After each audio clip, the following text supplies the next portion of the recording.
He is a flawed and imperfect man. Everybody knows that. The American people know that. He has numerous flaws. One may be his impulsivity with tweeting and maybe the coarseness by which he conducts himself. The narrative of the secular media is, well, he's like, you know, a psychotic waiting to, in a deranged manner, hit the nuke button. But when you really study Trump's life and his psychological background and his biographical profile, you do not see a man who's given to pressing a nuke button by accident. And I believe, and Troy believes from our research, that's a total lie, attempted to discredit him and marginalize his leadership. If anything, he is a very restrained man. There's a big difference between him tweeting some, crazy thing and pressing the nuke button. I think he bears a grave sense of responsibility, and it's from the heart.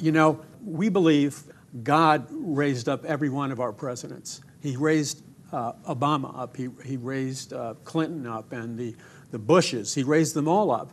But the question we asked was, okay, he's raised up all these American presidents, but how many of them heard the call of God upon their lives? How many of them responded to the call of God in their lives? So however imperfect Trump is, as far as we're concerned, and I think I speak for Troy as well, he's the only one who seems to be answering the call of God. Why is this man, President Trump, different from other presidents before him?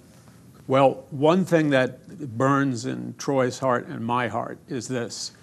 If you look at all the dynamics that are going on in the world right now, America is literally a heartbeat away from a totalitarian regime. And that's not an exaggeration, that's a truth.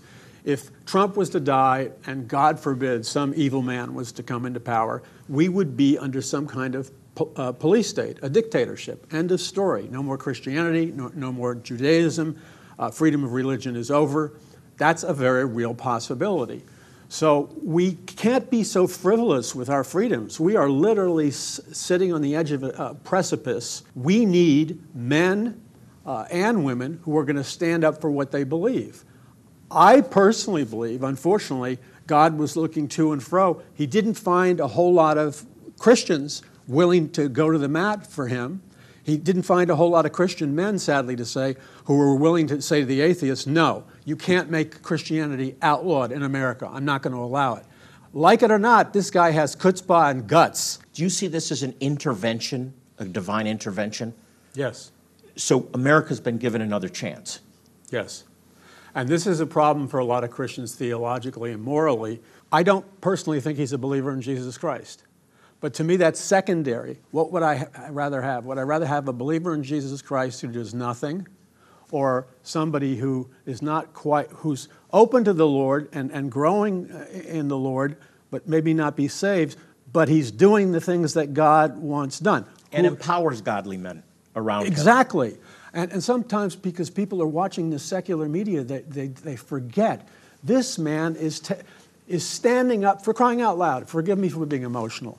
He's standing up for the lives of 60 million babies that died in abortion. He's standing up for the nation of Israel so there won't be a nuclear holocaust coming down from Israel, from Iran, in the form of nuclear missiles. He's standing up for freedom of religion, freedom to preach the gospel, to study the Bible, freedom to have moral values. His posterior is on the line everywhere you look.